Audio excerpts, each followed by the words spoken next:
bisa membedakan nih nanti ketika Bapak Ibu ini melihat hasil AKMI-nya dari peserta didik Bapak Ibu. Ini saya besarkan dulu. Di CK1 sampai CK5 pada literasi membaca, ketika Bapak Ibu ini cermati, rata-rata semua KKU-nya itu sama Bapak Ibu. Bukan rata-rata ya, memang sama. Antara CK1 sampai CK5 itu sama. Mengakses mulai dari kompetensi dasar pertama kemarin sampai KD yang ketiga itu semuanya sama. Mampu menemukan, mengakses, menginterpretasikan, mengintegrasikan, semuanya dimasukkan di sini. Sampai CK5, semua KD-nya dimasukkan. Karena apa Bapak Ibu? Karena yang kita tes itu adalah anak kelas 5. Rata-rata anak kelas 5, ketiga KD-nya itu rata-rata sudah melampaui. Maksudnya bukannya, mungkin ada 1-2, tapi itu hanya minim sekali anak-anak yang belum melampaui dari KD1 sampai KD3. Itu alasan yang pertama. Lalu yang kedua, yang membedakan itu bukan KKU-nya, bukan karta kerja operasionalnya pada setiap CK, tapi yang membedakan adalah unsur kebahasaannya dan jumlah teksnya. Ketika nanti anak-anak kita, ketika AKMI diberikan soal, maka akan ada kriteria-kriteria soalnya. Dari soal CK1, CK2, CK3, CK4, sampai CK5 itu ada perbedaan. Dilihat perbedaannya dari mana ketika literasi membaca. Dilihat dari unsur kebahasaan dan juga panjang teksnya. Contohnya ini Bapak Ibu. Pada CK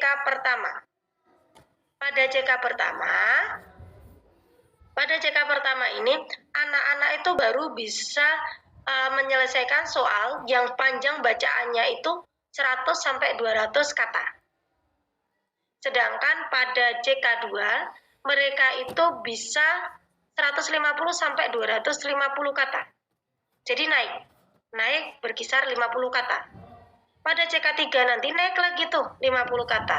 Jadi ketika anak-anak itu sudah bisa sampai CK3, ketika nanti dia CK3, berarti dia sudah bisa mengerjakan soal dengan panjang bacaan 200 sampai 300. Kalau pada CK4 berarti panjang bacaannya itu 300 sampai 400. Naiknya signifikan, tidak lagi 50, tapi sudah melonjaknya 100 kata. Nah, pada CK5 kembali lagi tuh naiknya 50 kata. 350 sampai 500 kata. Jadi yang membedakan itu adalah panjang bacaannya. Lalu unsur kebahasaannya. Dilihat, pada CK1 mereka hanya bisa masuk ke informasi tunggal.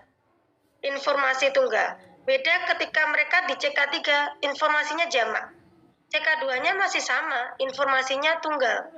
Masih teksnya sederhana, tapi sudah dimasuki oleh tabel dan grafik, tapi ini masih dalam konteks sederhana. Masih kata-katanya adalah kata dasar. Nah, ketika masuk sudah bisa kata berimbuhan. Kalimatnya bukan kalimat tunggal lagi tuh, tapi sudah kalimat majemuk. Konjungsinya sudah perbandingan. Nah, itu. Jadi sudah dibandingkan antara dua teks, lalu nanti ada dua grafik, mereka disuruh membandingkan, mereka sudah bisa. Masuk ke CK5, ada tabel grafik mungkin hampir sama seperti CK2. Bedanya di CK5 nanti tabel grafik dan bagannya ini lebih rumit. Lalu unsur teks visinya sudah realitas. Pakainya kata berimbuhan. Kalimatnya sudah majemuk. Konjungsinya perbandingan dan panjang bacaannya 350 sampai 500 kata. Jadi Bapak Ibu, deskripsi yang diterima setiap peserta didik nanti pada raportnya itu menggambarkan apa yang telah mereka capai ketika mereka mengerjakan soal AKM. Ketika mereka sudah sampai ke CK4, berarti mereka itu sudah bisa menjawab dengan benar soal dari pertanyaan yang panjang bacaannya itu 300 sampai 400 kata yang sudah menggunakan kalimat majemuk dan kata berimbuhan. Konjungsinya juga sudah perbandingan. Seperti itu Bapak Ibu.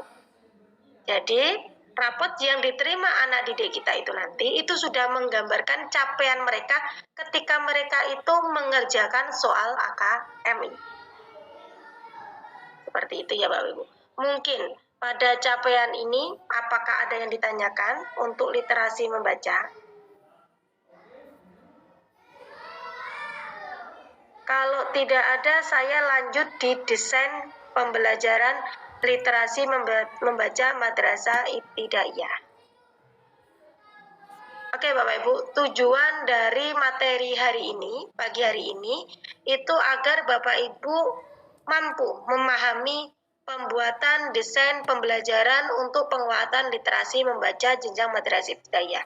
Mungkin kemarin Bapak-Bapak, Ibu-Ibu sudah mulai memahami bagaimana cara mendesain sebuah pembelajaran. Karena sebelum saya, itu kan mungkin Bapak Ibu sudah ada satu literasi ya, kalau nggak salah itu. Yang di situ sudah diajari bagaimana cara membuat desain pembelajaran. Karena ini literasi yang kedua di kelas ini ya Bapak Ibu, membaca. Jadi saya hanya tinggal menambahkan saja bagaimana sih yang kalau desain pembelajaran pada literasi membaca. Oke Bapak Ibu, silakan open mic. Bapak Ibu di sini, ini gambar apa? Ayo. Ini gambar apa? Biasanya ini rata-rata ibu-ibu yang benar. Sayap. Sayap? Saya Raja. belajar. Raja? Saya rajin belajar. Rajin belajar. Ya kan, yang paling cepat itu ibu-ibu. Soalnya bapak-bapak itu loadingnya itu lebih. Kalau bapak-bapak itu melihat sebuah ini memang psikologis ya, antara bapak-bapak dan ibu-ibu atau antara laki-laki dan perempuan. Kalau laki-laki itu ketika dikasih gambar, iya, ketika dikasih sebuah gambar itu langsung melihatnya itu spontan, itu langsung ke apa yang cuma dilihatnya. Kalau ibu-ibu masih dihubung-hubungkan dengan realita yang lainnya. Oh itu ada P-nya, itu ada, oh saya berarti. Tapi kalau bapak-bapak itu mikirnya agak lama, karena yang dilihat tuh realitanya aja dulu. Itu gambar saya, gambar jin, Aladin. Biasanya kalau bapak-bapak itu Aladin. Aladin karena ya, gitu. Biasanya narasumbernya gitu. itu Fokusnya langsung ke Aladinnya. kalau narasumbernya Itu ya. perempuan langsung menyatu sama-sama perempuannya. Oh. Iya, soalnya saya perempuan, sama-sama perempuannya, iya Pak. Tapi ini rata-rata kayak gitu ketika saya pelatihan, mulai dari periode pertama itu, mulai dari orang-orang timur Maluku, saya ngajar dari Maluku, Jawa Barat, ini terakhir saya sampai di Pulau Madura ini.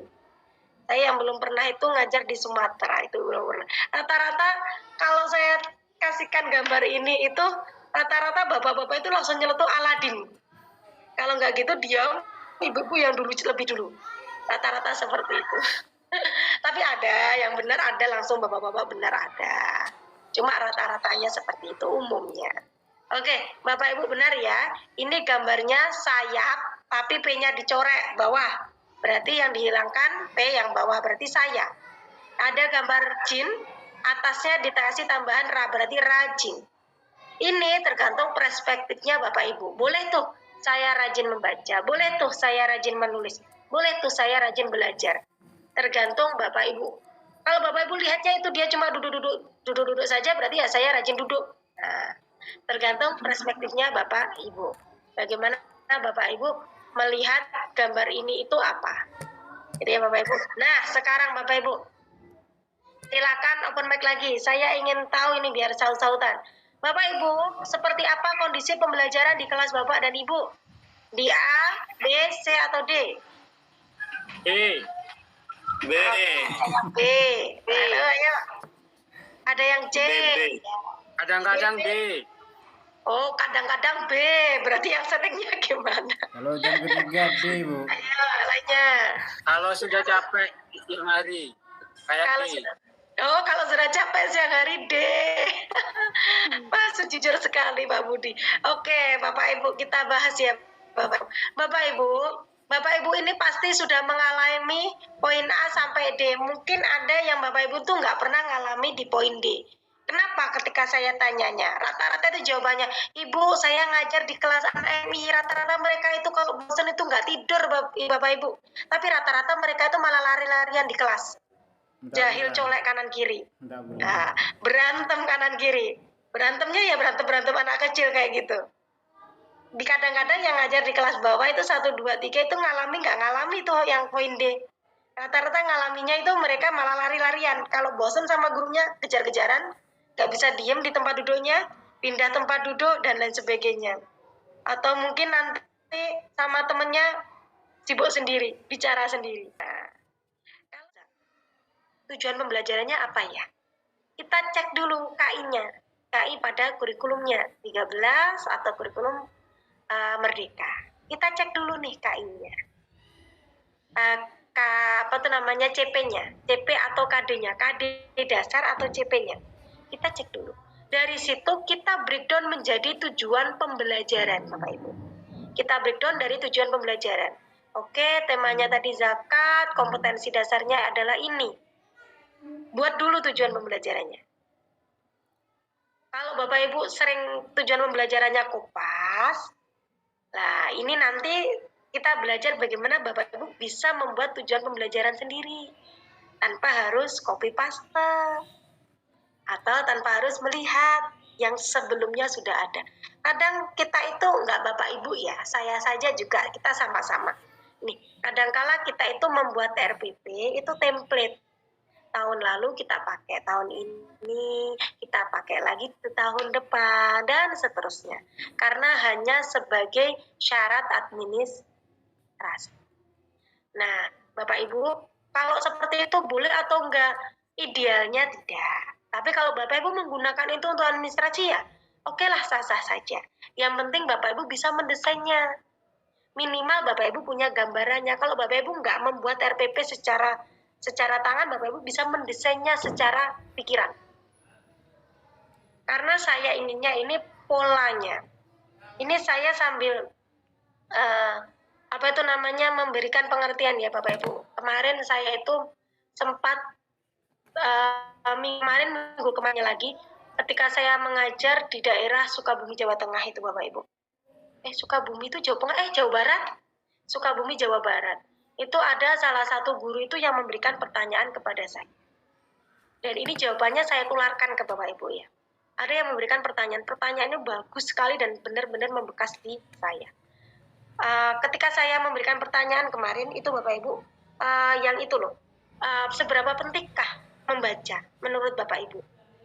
Ketika ada salah satu bapak-bapak itu yang mengembalikan dengan sebuah pertanyaan. Pertanyaan saya dikembalikan lagi dengan sebuah pertanyaan dan pernyataan.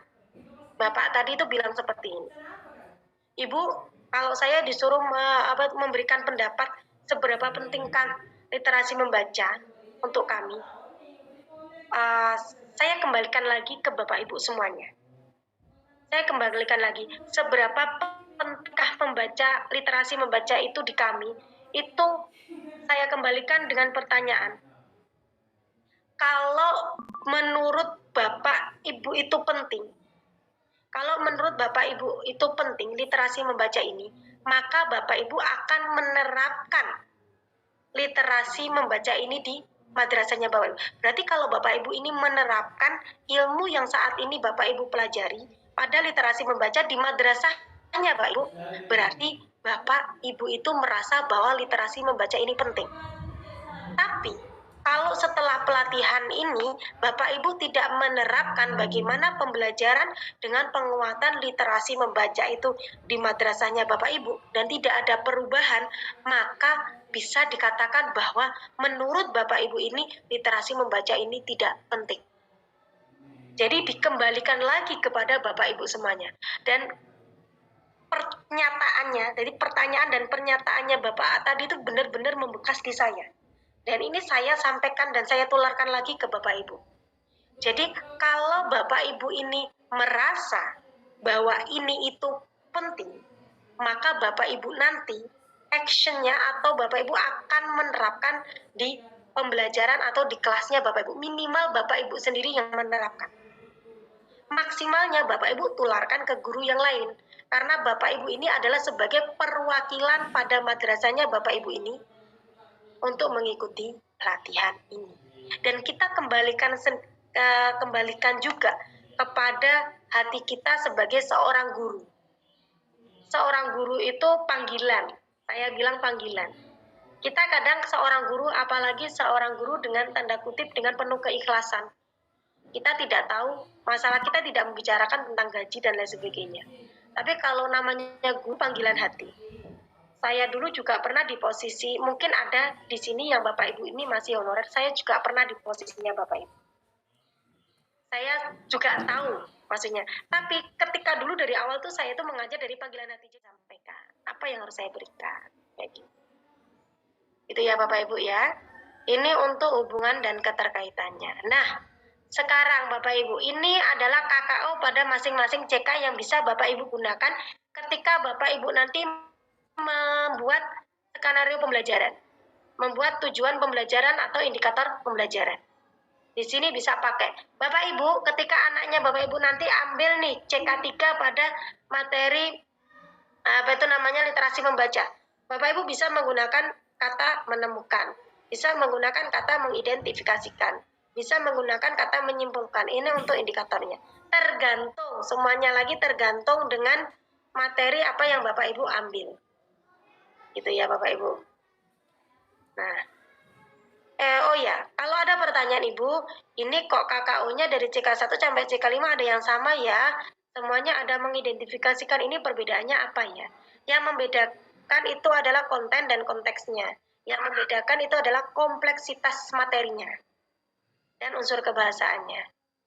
Itu ya Bapak Ibu. Jadi nggak usah dipermasalahkan. Contohnya kalau di CK1 kan berarti cuma mengidentifikasikan unsur-unsurnya masih tersurat.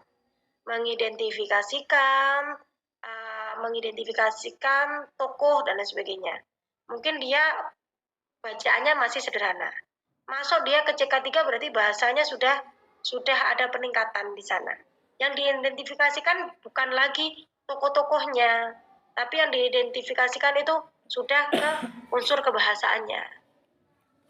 Jadi tergantung materinya masing-masing.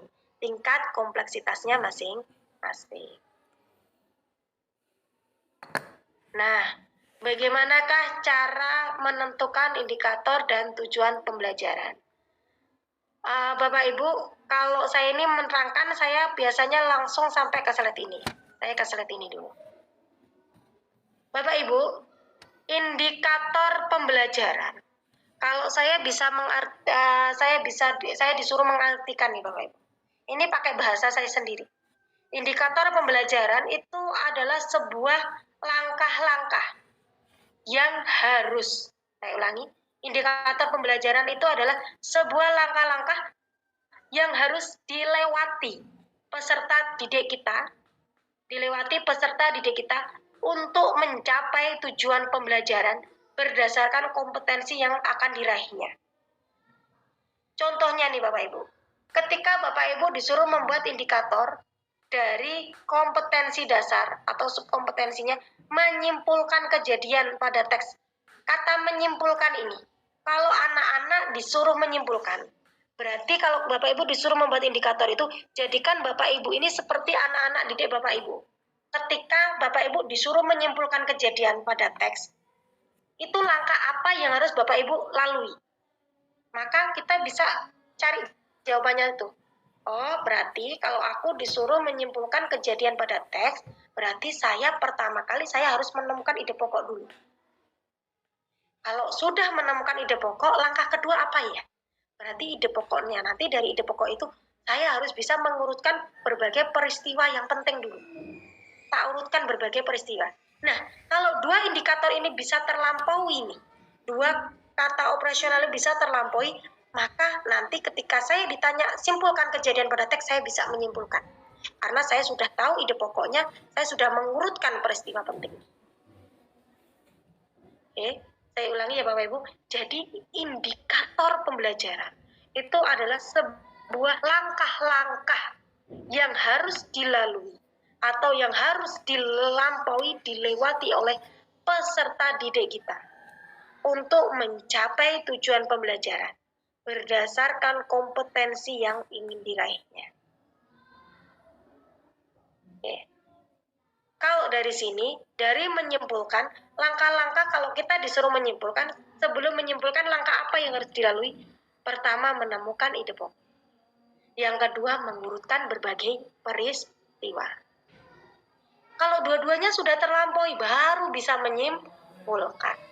Nah, kalau seperti ini, contoh, itu menentukan indikator dan tujuan pembelajaran.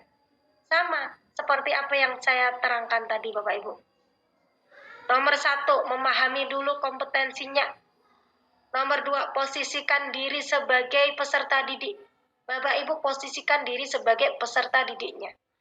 Kalau disuruh ini, disuruh A, maka kalau saya disuruh A, langkah apa yang harus saya lewati agar tujuan A ini tercapai?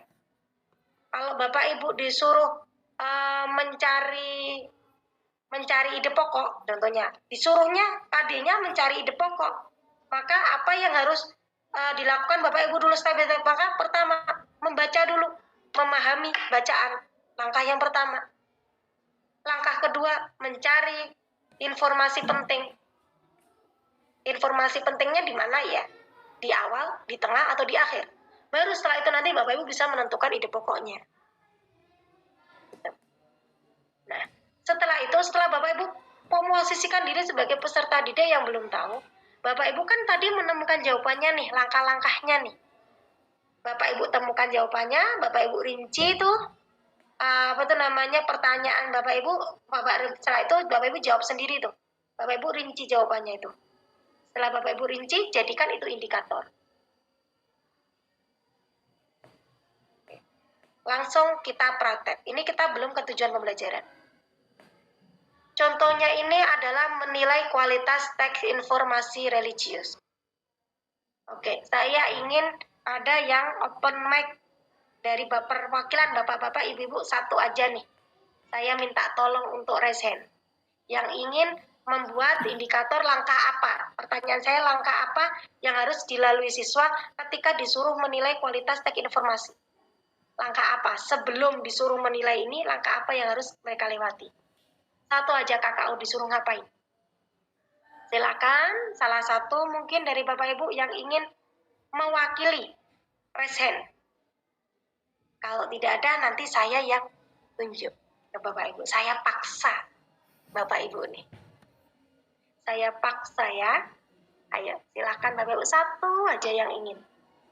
Ayo, bagus. Muncul bagus. Atau langsung Pak Kamiludin aja daripada menunjuk temannya. Biasanya bagus, Bu. Hah? Pak Bagus? Adakah Pak Bagus di sini? Ayo mungkin ya yang lainnya. Siapa yang ingin resen dulu? Pertanyaannya apa, Bu? Ya ini langkah-langkahnya, indikator. Langkahnya satu saja langkahnya. Langkah yang harus siswa lewati ketika menilai kualitas teks informasi. Contohnya ini. Gimana Pak Badrul?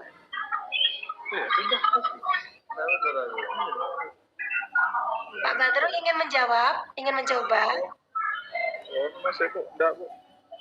Maaf, Bu. Oh ya. Ya, yang lainnya coba. Contohnya, saya kasih contohkan lagi. Contohnya ini, menyimpulkan kejadian pada teks. Langkah-langkahnya apa sebelum anak-anak itu bisa menyimpulkan? Oh, pertama menemukan ide pokok. Yang kedua mengurutkan berbagai peristiwa. Baru setelah melewati dua langkah itu mereka bisa menyimpulkan kejadian. Gitu.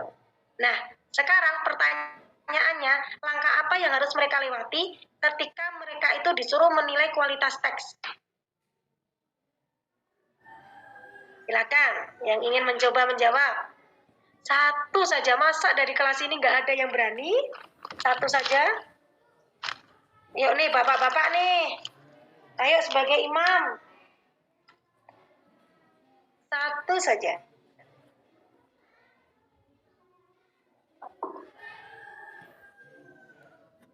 Saya, Bu. Ya, silakan Pak. Nah ini. Monggo, silakan Pak. Siapa tadi yang bersuara? Satu aja mungkin ya. Ya, Pak Budi. Satu aja, memang satu aja. Jadi untuk menilai kualitas teks informasi religius berdasarkan pengalaman pribadi ya, dari siswa itu memperagakan, misalkan memperagakan cara berwudu. dengan Ini teksnya informasi religius, nggak usah berwudu dulu. Langsung saja satu. Contohnya ini jangan berwudu, langsung teks informasi religius. kan Yang tentang dinilai, religius. kan dinilai kualitas teksnya, bukan prakteknya Bapak Ibu. Ini teksnya, bukan prakteknya.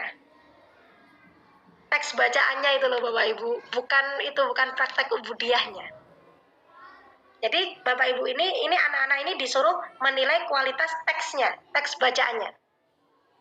Kualitas teks ini kan kalau kita breakdown, kalau disuruh menilai kualitas teks, nih tak kasih satu aja wes bocorannya. Ini dari saya. Dari saya, ini ada yang ingin berpendapat. Coba sebentar Pak Budi, coba Bu Nur Hidayati dulu. Silakan, siapa tahu Bu Nur Hidayati nanti lebih sesuai. Kalau Pak Budi tadi itu salah pahamnya di praktek ubudiahnya, tapi ini yang dinilai bukan prakteknya, tapi yang dinilai itu teksnya, bukan berwudunya, bukan praktek ubudiahnya. Oke, tadi siapa tadi Ibu? Siapa tadi yang present? Loh, nggak jadi toh Ibu? Oh ya, Bu Nur Hidayati. Bentar, Bu Nur Hidayati dulu, bentar. Ya, silakan Bu Nur. Baik, saya mau nyoba yang indikator yang kedua Ibu ya, menilai kualitas teks informasi religius berdasarkan pengalaman pribadi. Indikatornya menurut saya, siswa dapat mengidentifikasi atau menganalisis teks berdasarkan 5W1H itu. Dengan kalimatnya. Nah, ini masuk ini Pak Budi. Jadi ini masuk benar ini Bu Nur Hidayati. Jadi ketika disuruh Pak Budi tadi sebenarnya benar. Tapi cuma kalau Pak Budi tadi nangkepnya kan itu. Kan beda ruangan.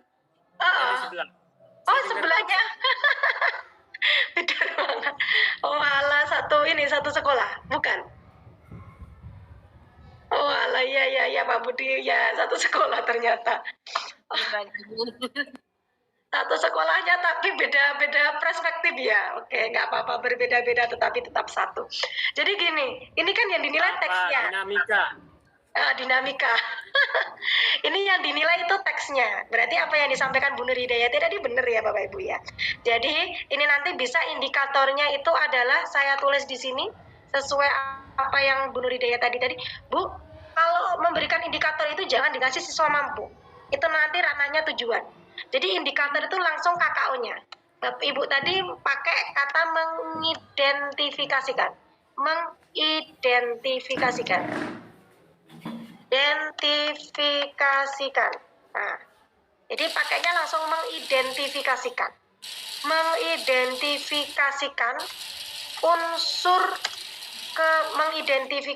unsur kebahasaan 5W plus 1H pada teks informasi religius berdasarkan pengalaman pribadi. Jadi tetap ditulis dari awal. Nah, ini adalah salah satu indikator yang kurang degrinya. Rata-rata ini kurang degree. Degree itu kayak dengan tepat, dengan benar, dengan sesuai, dengan santun, itu degrinya. Yang bisa diukur. Pak, mungkin kurang degrinya. Apa ini? Iskiyah Priyandani. Melaluinya tujuan pembelajaran membaca teks. Melaluinya kurang ada. Berarti melalui apa? Contohnya melalui membaca teks. Siswa mampu menggunakan bahasa kurang itu ya, awalnya itu ya. Terus Bu Nurul oke, benar. Oke.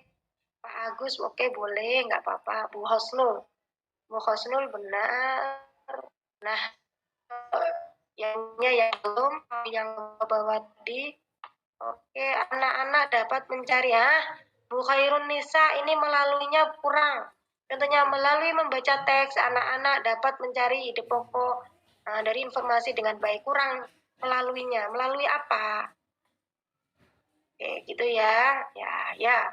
Sekarang ini contoh dari skenario pembelajaran Bapak Ibu. Tak kasih contohnya.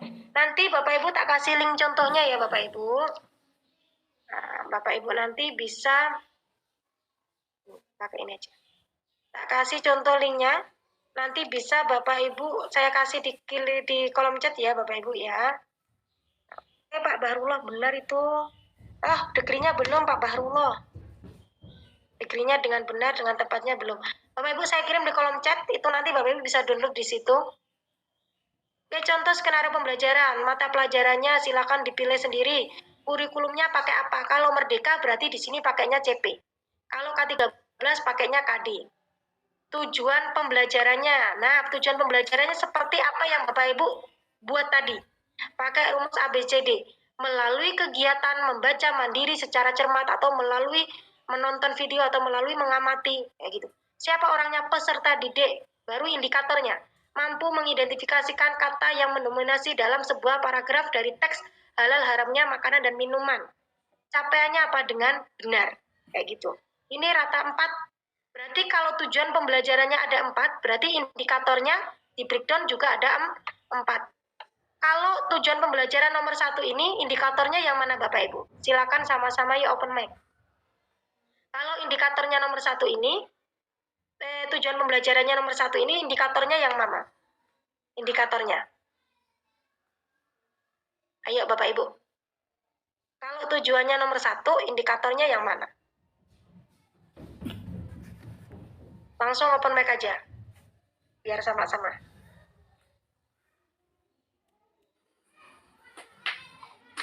Ya. Indikatornya? Mengidentifikasi. Iya, mengidentifikasi, benar. Itu indikatornya juga bukan cuma mengidentifikasi saja, Pak. Dilanjutkan yuk. Mengidentifikasi kata yang mendominasi dalam sebuah paragraf dari teks halal, haram, dan minuman. Udah, titik. Oke, sekarang nomor 2. Ayo, sama-sama. Indikatornya yang mana? Nomor 2. Berarti indikatornya? Menentukan kalimat utama yang ide pokok dalam yang memuat ide pokok dari teks halal haramnya makanan dan minuman. Oke, dah stop sampai situ. Kita cek indikatornya. Di sini apakah sudah tepat? Benar ya Bapak Ibu, ada 4. Kalau tadi teks halal haramnya, Bapak Ibu nggak usah nulis ulang, nggak apa-apa. Sampai mengidentifikasikan kata yang mendominasi dalam sebuah teks paragraf, boleh. Tidak sampai judul halal haramnya, nggak apa-apa. Ini semuanya sama, ada 4. Gitu ya, Bapak Ibu ya. Oke. Setelah itu langkah-langkah pembelajarannya pakai modelnya apa? Modelnya ditulis tuh. Contohnya pakai discovery learning. Di sini contohnya pakai discovery learning. Berarti nanti ketika Bapak Ibu membuat kegiatan intinya, sintaknya atau tahapannya ditulis dulu. Kalau discovery learning itu tahapannya ada pemberian stimulus, terus ada identifikasi masalah, ada pengumpulan data, dan seterusnya. Baru setelah itu nanti Bapak Ibu iya, kalau pemberian stimulus itu nanti apa? Guru menampilkan beberapa gambar. Guru menanyakan apa saja. Ini identifikasi masalah disuruh ngapain? Guru memberikan kesempatan peserta didik untuk mengidentifikasikan halal haramnya. Jadi harus sesuai tahapannya. Baru setelah itu nanti penutup. Nah, kalau sudah penutup selesai itu. Guru menyapa, guru meminta, oh ya, ini yang paling penting dan ini sering diabaikan. Ketika kegiatan pembuka, ini Bapak Ibu Guru silakan memberikan atau menyampaikan tujuan pembelajarannya. Jangan lupa untuk menyampaikan tujuan pembelajaran pada kegiatan pembuka. Pada kegiatan inti, jangan lupa memberikan tahapan pada apa itu model yang ingin dipakai apa. Bapak Ibu bisa browsing sendiri. Model ini tahapannya apa. Nanti Bapak Ibu breakdown sendiri. Dan pada kegiatan inti ini harus sesuai dengan tujuan yang Bapak Ibu gunakan. Contohnya, di tujuan itu kan ada mengidentifikasikan kata. Oke, di sini di kegiatan inti ada nggak proses mengidentifikasikan? Oh, ternyata ada ini, disuruh mengidentifikasikan halal haramnya. Berarti ada hubungannya, tujuannya masuk, sinkron. Tujuan, indikator, dan kegiatan intinya itu sinkron. Jadi jangan sampai di tujuan ada, di kegiatan intinya nggak ada. Jadi nanti nggak sinkron, nggak sesuai. Oke, materi kita sudah selesai Bapak Ibu. Ini instruktur selanjutnya sudah ada, Bu Siti Mas udah. Mungkin saya kasih kesempatan kalau ada pertanyaan, satu saja yang bertanya. Bu mau tanya materi yang buku di share barusan itu Ya. sedia di LMS kan ya Bu? Kalau saya share barusan itu nanti sepertinya di LMS nggak ada, soalnya itu contoh skenario-nya. Kalau yang sekarang saya tadi PPT-nya itu ada di LMS. Kalau PPT ketika saya menerangkan, Bapak Ibu bisa download di LMS ada. Di bagian desain pembelajaran literasi membaca. Tapi kalau yang saya share di kolom chat tadi, itu contoh skenario-nya. Itu di LMS belum ada. Ibu bisa copy itu, lalu bisa download dari yang link saya kasihkan itu. Itu ya, Bapak Ibu ya. Oke, Bapak Ibu, terima kasih. Ini waktunya sudah habis. Semoga apa yang saya berikan bisa bermanfaat untuk Bapak Ibu semuanya, khususnya juga untuk saya. Insya Allah besok kita masih bertemu lagi, Kamis 2 jam di materi literasi terintegrasi. Oke, terima kasih. Bu Siti Mas Uda nanti bisa melanjutkan. Saya tutup dengan salam ya Bapak Ibu. Assalamualaikum warahmatullahi wabarakatuh. Waalaikumsalam warahmatullahi wabarakatuh. Puji foto dulu Bu Puji, foto sama-sama Bu Puji. Fotonya besok saja ya Bapak Ibu ya, sekalian di materinya ini soalnya Bu Siti sudah ada. Gitu ya Bapak Ibu ya, mohon maaf. Besok masih jumpa sama saya. Monggo Bu Siti, mohon maaf saya Terima lewat. kasih. Nggak apa-apa. Silakan. Makan sendiri, minum sendiri ya.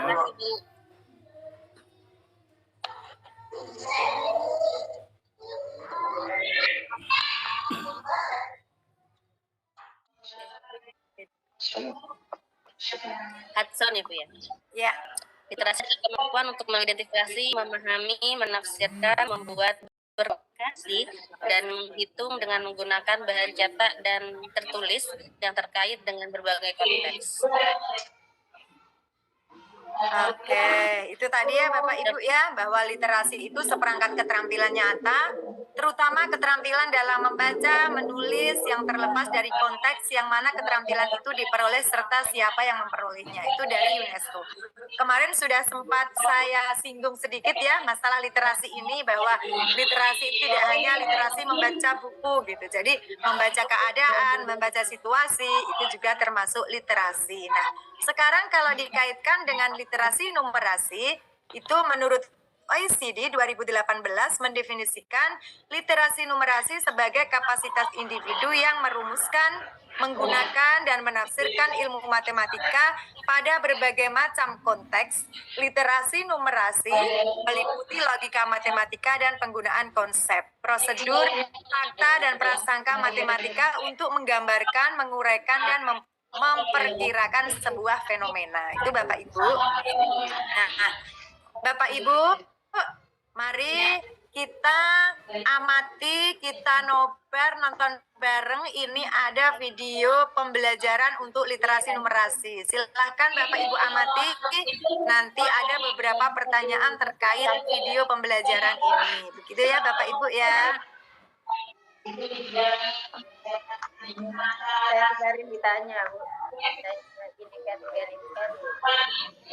saya nyari di net, itu dia di HP. Oh iya betul. Enggak Bu, suka aja. Nyari di HP. Kok tak tahu iya. Ditanya gambar. Kelihatan Bapak Ibu? Apa Bu yang Anda pikirkan katanya? Sudah terdengar suaranya? Assalamualaikum warahmatullahi wabarakatuh. Teman sampean yang nggak punya terus tanya sampean itu. Bapak Ibu guru hebat yang saya Jangan dimatikan kalau mungkin. Selamat datang di video pembelajaran untuk literasi numerasi. Perkenalkan, saya Arif Rahman Hakim. Melalui akan disajikan contoh skenario pembelajaran yang tidak hanya dalam narasi, tapi juga disertai video pelaksanaan dalam kelas. Dalam video pembelajaran ini, pembelajaran akan bertemakan keselamatan dengan subkompetensi melakukan perhitungan untuk menyelesaikan masalah di kehidupan nyata. Baru lagu Dibangun geometri. Model pembelajaran yang digunakan dalam pembelajaran ini adalah model pembelajaran kooperatif think, pair, share. Geometri dan pengukuran dalam terdapat 4 tujuan pembelajaran dari pembelajaran yang dilakukan. Melalui tanya jawab dalam model pembelajaran kooperatif tipe think pair share, peserta didik mampu mengidentifikasi bangun geometri dan ciri-cirinya secara kritis.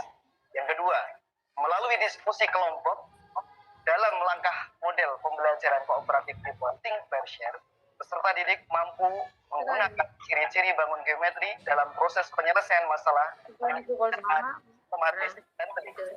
Yang ketiga, melalui proses pemecahan masalah dalam model kooperatif tipe think pair share, peserta didik mampu dalam menyelesaikan masalah dari terkait ciri-ciri bangun geometri dengan tepat dan logis. Yang keempat, melalui pendekatan pemecahan masalah.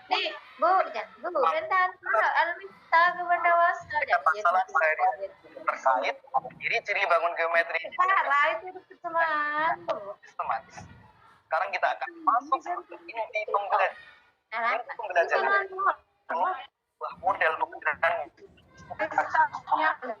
jadikan pembelajaran menjadi lebih terarah. Model pembelajaran kita akan Saya tahu dari Bu Yaya. Saya tahu dari Bu Yaya ya. versi yang memiliki fase utama. Yang pertama, berpikir atau think. Yang kedua, Orang Jawa itu kan mengikuti orang tuanya. Dari gitu ya. Saya punya adik saya anaknya besar. Gitu. diawali penyajian informasi Saya si kecil. Ya seperti belum yang masuk pada fase inti model pembelajaran kooperatif think and share, perlu diawali dengan tahap penyajian informasi. Guru akan mulai memberikan yang akan di mana? yang berkaitan dengan ide-idenya bagus sekali. Sekarang melalui bacaan ini kita akan belajar tentang ciri-ciri bangun geometri dengan tema keselamatan kerja. Bapak Ibu guru yang kami banggakan. Sekarang kita akan mulai masuk ke fase pertama dari model pembelajaran kooperatif tipe think pair share, yaitu berpikir atau think. Pada fase ini, guru akan membagi terlebih dahulu peserta didik ke dalam kelompok dengan anggota usahakan berjumlah genap, berempat atau 6 peserta didik dalam satu kelompok. Kemudian, guru memberikan LKPD kepada masing-masing peserta didik dan memberikan waktu untuk mengerjakan LKPD secara individu terlebih dahulu, meskipun sudah dalam bentuk kelompok. Kemudian, guru bisa memberikan scaffolding bagi peserta didik jika mengalami kesulitan. Untuk lebih jelasnya, kita simak implementasinya dalam kelas seperti pada video berikut. Anak-anak, sekarang setelah menyimak apa yang kita pelajari dan bacaan yang kita bahas tadi, terkait bacaan tersebut, Bapak akan membagi kalian dalam beberapa kelompok berisikan 4 siswa. Oke, semuanya sudah memiliki kelompoknya masing-masing. Sekarang Bapak memiliki sebuah lembar kerja yang akan membantu kita mempelajari lebih jelas terkait memecahkan masalah yang berkaitan dengan ciri-ciri bangun geometri. Silakan mengerjakan lembar kerja tersebut secara individu terlebih dahulu ya. Nanti Ibu Umilatun gitu ya. Yang penting Bapak mendapatkan ilmunya. Iya. Dirinem aja Bapak, enggak apa-apa. Daripada nanti Bapak saya panggil Bapak Umilatun seperti itu kan. Duh, sudah Bapak kok Umi. Istrinya saya itu, Bu. Ini saya mau tanya. Ya, Istrinya silakan. saya itu, Bu. Contoh tes diagnostik sama Tes diagnostik. media visual, contohnya siapa? Bapak kemarin hari pertama belum ikut? Hari pertama ikut, Bu. Ikut, tapi Iya. mengikuti enggak? Ya ikut, Bu, mengikuti. Cuma hari kedua kemarin tidak padam di rumah. Masalahnya untuk tes diagnostik itu sudah dikupas pas hari pertama itu. Oh, pulang nyimak mungkin saya. Oh gitu, oke Pak. Sekilas ya Bapak ya, bahwa tes diagnostik itu tes yang digunakan untuk mengetahui kemampuan awal siswa. Jadi misalnya seorang guru pengen tahu sebenarnya siswa-siswa saya itu gaya belajarnya yang mereka suka itu yang bagaimana sih. Nah, itu kan kita bisa mengamati. Kalau anak besar-besar bisa kita tanya, nah ketika kamu diputarkan video atau guru ceramah atau disuruh baca buku, kamu yang paling suka apa? Kan seperti itu, gitu loh Pak. Untuk mengetahui, oh ternyata ini anak saya, murid-murid saya itu ada beberapa gaya belajar di dalam satu kelas itu, gitu. Dan kalau bisa, kita sebagai guru ya harus memberikan pelayanan yang terbaik. Dan itu tidak hanya itu saja Bapak, misalnya mau pelajaran wudhu gitu ya di kelas 1. Itu kita bisa tes diagnostik, tes kemampuan awal. Ditanya, anak-anak sudah pernah tahu wudhu? Mungkin pastinya ada yang belum, ada yang sudah gitu kan. Itu sebagai tes awal. Jadi nanti Bapak ketika mengajar, itu kan kita tidak boleh menyamakan semua siswa dalam satu bentuk model atau metode. Sebab apa? Ketika saya langsung bilang, ayo anak-anak kita praktek wudhu, padahal ada yang belum bisa dan belum tahu tentang wudhu gitu. Jadi dikelompokkan aja anak-anak yang belum tahu wudhu siapa, anak-anak yang sudah pernah melihat, sudah pernah melakukan wudhu siapa, itu dikelompokkan gitu Bapak. Kemudian nanti mungkin anak yang belum pernah melakukan disuruh melihat temannya yang sudah pernah melakukan. Jadi kita bisa membedakan cara mengajar kita antara anak yang belum pernah tahu dan belum pernah melakukan wudhu dengan anak yang sudah pernah dan sudah tahu wudhu. Seperti itu ya Bapak? Bunda. Oke, Bapak Umila kan belum di-rename ini namanya. Ayo segera di-rename Pak, nanti lupa. Gimana kalau rename Bu? Lupa saya Bu. Rename ada titik 3. Titik 3 di atas. Cari rename gitu. Ada? Ketemu? Di kotak gambar Bapak, di layar Bapak, itu ada kotak 3. Itu terus ada rename gitu. Ketemu Pak? Tak muncul benar saya Bu, mungkin belum update Zoom-nya ini Bu. Oh gitu, oke. Tapi biasanya tetap ada. Oke, sambil berjalan ya Bapak ya, nanti dicari ya.